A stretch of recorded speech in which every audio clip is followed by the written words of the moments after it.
Welcome back and Merry Christmas. Today I want to do a little bit of a test. In the last video, went out after the cam swap and did a couple draggy pulls. We found out that we lost a little bit on the low end and we picked up a lot on the top end. I guess I wanted to clarify a few things from that. It's a stage 3 turbo cam, so obviously it's not matched very well for a stock converter vehicle, which is what this is. So the expectation shouldn't really be that high. It's also running through a full exhaust. So the GT45 isn't really a great turbo anyways, but it's also running through a full exhaust and full muffler until about 8 pounds of boost. So I did test the loud valve. It starts to crack open about 6 pounds and it's full open at about 10. So when it's in that 7 to 8 pounds range, it's basically running almost completely through a full exhaust. So that would be contributing to low boost in first gear, not spooling very fast. So what I want to do is show the difference between the full exhaust and just a 3-inch dump. So I'm going to take my connection piece off. I have 2 V-bands on there. We'll see the difference. We'll look at the draggy numbers and we'll go over the data logs between the 2 different runs.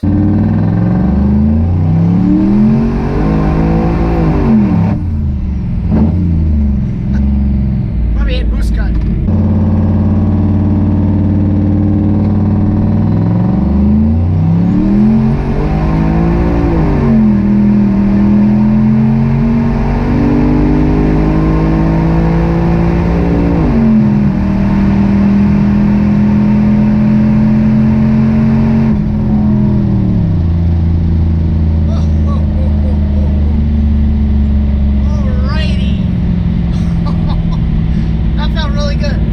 A 1311 quarter mile. Woohoo! All right, it took a full second off, just pulling the pipe off. Oh boy, 6,000 pounds, 1311, boys. You see how bad it was spinning in the beginning? It like completely shot me off to the side. Wow, wow, that was interesting. So I think I'm just going to take that where it's at. We'll go back and we'll look at the logs. Let me look at the mile per hour ones.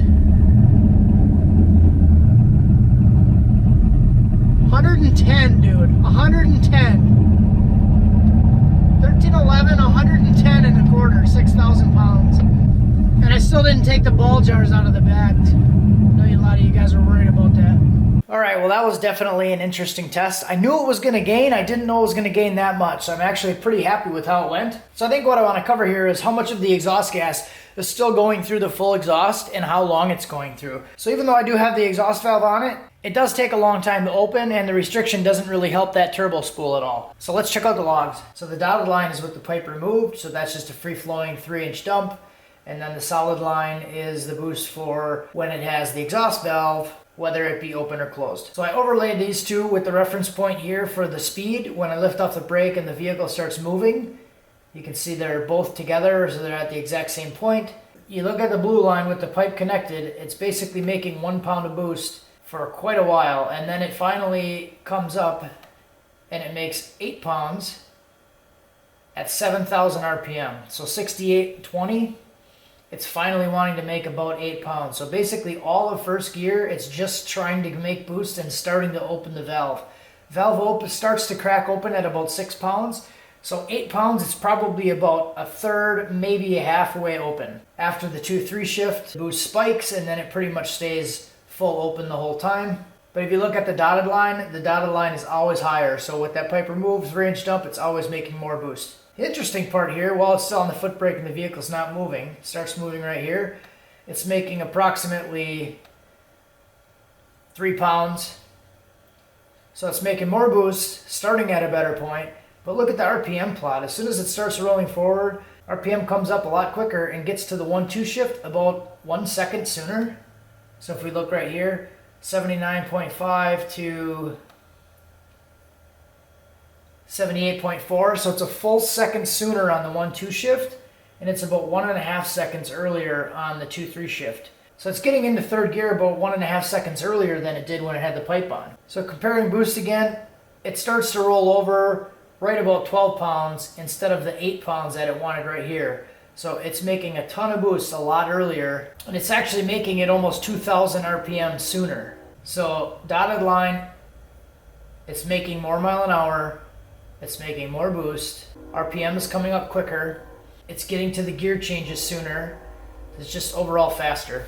I know to a lot of you guys, you're gonna say, well, of course, it's a 3-inch dump, that makes a lot of sense, but I just really wanted to show the difference between having the exhaust valve on there and not having the exhaust valve on there. So just that change alone was worth a full second on the Dragy.